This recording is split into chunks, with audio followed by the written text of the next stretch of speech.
Mont-sur-Gaine s'est construite autour de son château, érigé dès le Moyen-Âge pour défendre la région du Loudunais entre la Touraine et le Poitou. Au XVe siècle, le château devient un logis seigneurial et le bourg se développe sous l'impulsion des foires nouvellement créées. La première période a été en 1481, lorsque le seigneur Briac a obtenu des lettres de reconnaissance du roi Louis XI.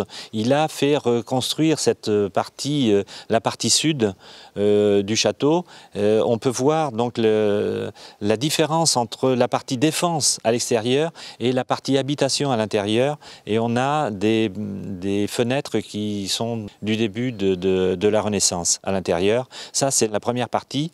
Les autres parties datent du XVIIe, XVIIIe siècle. On a eu besoin d'avoir plus de place pour les familles qui étaient un petit peu plus nombreuses et puis qui ne se suffisaient pas de cette partie qui était ancienne et ont voulu remoderniser tout le château.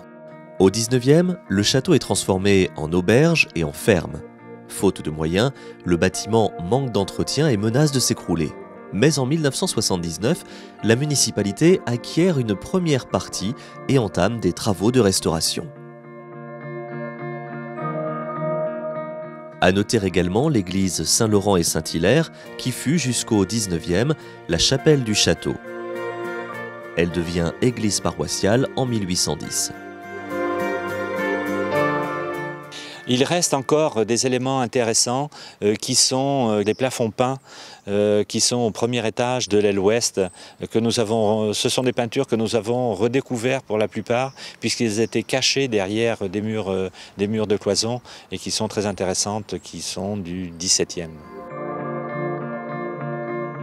Aujourd'hui, le château abrite la mairie, l'office de tourisme, la bibliothèque et propose même une offre d'hébergement en gîte. L'occasion de devenir châtelain le temps d'une nuit ou d'un week-end.